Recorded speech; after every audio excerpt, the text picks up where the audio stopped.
We start by importing the essential libraries. This helper function checks if the detected hand is vertically inverted.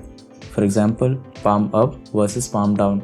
If so, we mathematically flip the landmarks relative to the wrist Y coordinates. Normalized landmarks performs translation normalization. It repositions the wrist landmark to the origin and expresses all other landmarks. This removes absolute position bias so that gesture remain consistent even if the hand is shifted within the camera frame.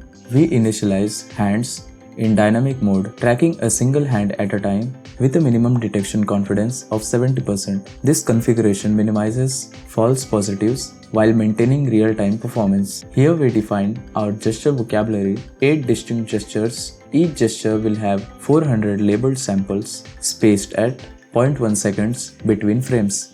Our dataset columns are named according to landmark coordinates, plus a final label column. This explicit structure allows scikit-learn to interpret the dataset directly. For controls, press space to toggle recording on or off, and escape to terminate the session. The main loop continuously reads frames from the webcam, flips them horizontally for a natural mirror view, and processes them with MediaPipe.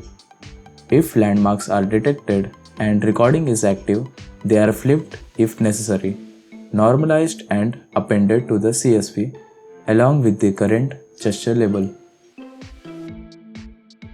Once all gestures reach the required sample count, the loop exits, leaving us with a complete labeled dataset.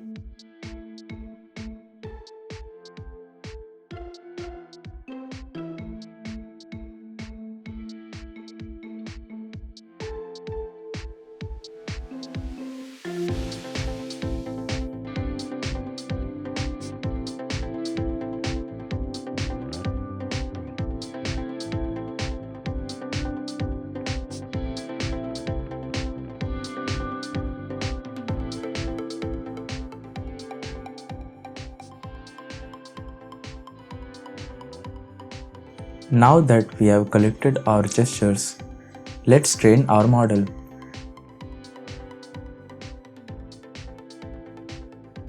We load dataset and split it into X and Y, where X, which is the features or coordinates, and Y, which is the labels or gesture names. Then we split this into 80% training and 20% testing data. This ensures the model is tested on gestures it hasn't seen before. We are using a random forest classifier with 100 decision trees. Random forests are robust, non-parametric, and perform well on tabular datasets with mixed scale features, making them ideal for gesture landmark data. After fitting the model, we generate a classification report including precision, recall, and F1 scores for each gesture class, and we print the overall accuracy. This gives a complete picture of performance, not just a single number. Finally, we save the trained model as model.pickle so we can load it into our real-time control script. Initialize a keyboard controller and mouse controller. These allow us to programmatically press and release keys and mouse buttons. To prevent flickering between predictions, we store the last 5 detected gestures in a fixed length deck, then use majority voting to determine the smooth output gesture. Load the model and configure MediaPipe to track a single hand with minimal complexity for maximum speed. The perform action function defines a one-to-one mapping between gesture labels and in-game actions. For example, left, press A key. You can define whatever you want. Here, enter and exit will toggle vehicle mode by pressing F.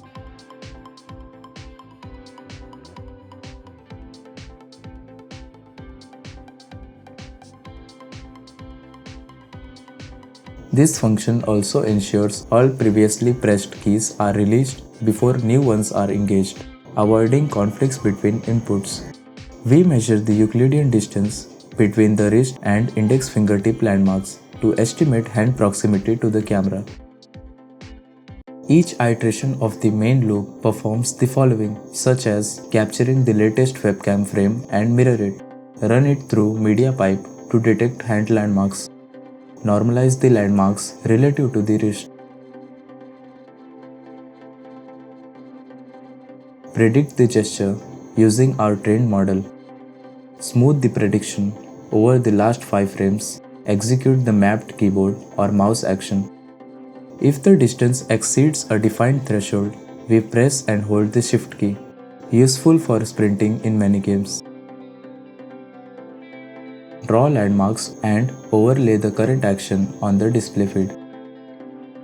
Pressing escape releases the camera resource and closes the OpenCV window.